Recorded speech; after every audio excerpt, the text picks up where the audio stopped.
warhaddana soo gaarayna xisbiga mucaaradka wadani waxa uu markii ugu horeysa ka hadlay jawaabtii ka soo baxday xukuumadda Soomaaliya ee ku aadanaa shirka qaran ee xisbiyada mucaaradka iyo madasha ay ku baaqeen inay qaban doonaan maalmaha 25 ilaa 26 bisha. Axmed Muumin Seed gudoomiyaha koowaad ee xisbiga mucaaradka wadani waxa uu sheegay in loo baahan yahay in ciidamada booliska Soomaaliland taliskooda iyo wasaaradda arrimaha guduhu iyagoo ay ilaaliyaan nabadgelyada isagoo ka jawaabaya jawaabta ka soo baxday xukuumadda Soomaaliland fariina u diray xukuumadda madaxweyne Axmed Silaayo. Axmed Muumin Seed sidoo kale waxa uu sheegay in isbahaysiga mucaaradka Soomaaliland iyagu xaq u leeyihiin inay shir ku qabsadaan goob kasta oo ku taala gudaha Soomaaliland isagoo sheegay in isbahaysigu ay yihiin kuwa dhowraya nabadgelyada dimuqraadiyadda iyo goonistaanka Soomaaliland oo aan laga baqi karin. dhammaan shacabka reer Soomaaliland ama gudaha joogaan ama dibadda joogaan marka hore halkan waxaan u marinayaa salaan qiimo leh. runtii sidaad wada ogtihiin waxa maanta labada xisbi mucaarad iyo madasha tashiga oo la isku yiraahdo isbahaysiga mucaaradka waxay soo saareen warmutiyad kooban oo lagaga tashanayo aayaha dalkan. sidaad ogtihiinna runtii xukuumaddan maanta jirtaa waxay ka dhiga adeegtay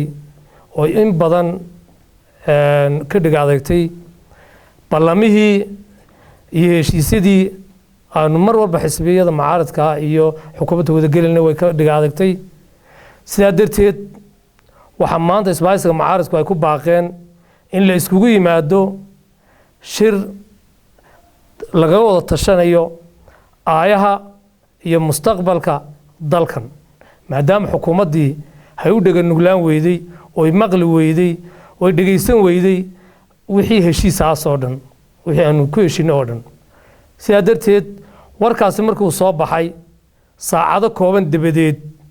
waxaanu tiifiyada ka daawanay oo soo baxay jananka booliiska iyo wasiir ku-xigeenka arrimaha guduhuba in ay iyagoo cagajugleyn iyo hanjabaad iyo dhoolatus ciidanka booliiska ku sameynaya inay maanta galabta inay sii daayeen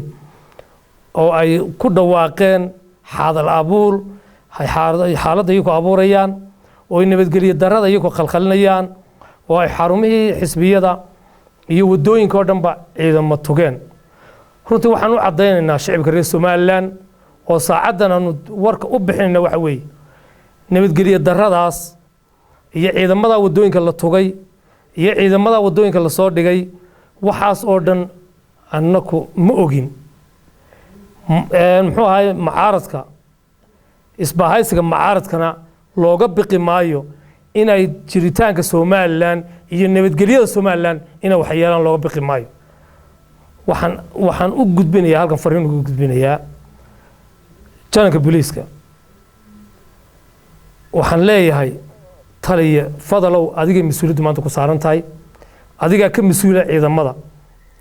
adiga haysta ciidamadii qalabka booliska ahaa iyo hubkoogiiba annaga mucaarad ahaan la nooga baqi maayo qarankan maanta inaan nabadgelyo darro ka abuurno laakiin adigu nabadgelyada waa inaad ilaalisaa waa inaad mas'uul ka noqotaa waxaad mas'uul ka tahay shacabka reer Somaliland. mas'uul kama tihid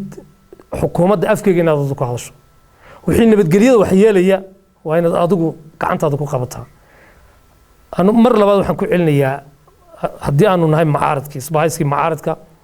in aanan shacabka reer Somaliland waxaan u caddaynaynaa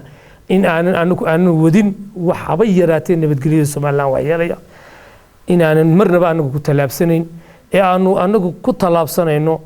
in shir la iskugu iman doono shirkaana aanu ku marti qaadayno cid kasta oo haldoorka reer Somaliland uu u furan yahay way ka soo qayb galayaan. waxaan laga wada tashan doonaa aayaha qarankan baa laga wada tashanaya maadaama xukuumaddii ay ka gaabisay geedi socodkii dimuqraadiyadda Somaliland. runtii waxa warkaa ku jiray in ay amar soo saartay wasaaradda arrimaha gudaha wasiir ku-xigeenku siduu sheegayay uu leeyahay hoteelada saxaafadda hoteelada laguma qaban karo shir. runtii taas waxaan u malaynayaa waxay ka turjumaysaa oo ay caddaynaysaa in xukuumadda lafteesu nabadgelyo darro abuurayso marka xisbiyada mucaaradka la yiraahdo ama isbaahaysiga mucaaradka la yiraahdo hudheel shir kuma qabsan kartaan taas waxay keenaysaa isku dhac nabadgelyo darrada ay xukuumadda ay wado iyo caddaynaysaa marka anagu waxaanu xaq u leenahay maadaama nahay muxuu ahaa isbaahaysiga mucaaradka hudheelada iyo meel kaste waxaanu ku qabsan karnaa muxuu ahaa wixii shira wixii aan qarannimada Soomaaliland waxba yeelinin maadaama aanu wadin wax mudaharaada maadaama imika aanu wadin wax fooda laakiin waxaan leeyahay xukuumadda iyada ayaa looga baqayaa maanta qaranka inay dumiso anaga laakiin haddaan nahay muxuu ahaa isbaahaysiga mucaaradka la nooga baqi maayo Soomaaliland inaan nabadgelyada wax yeelno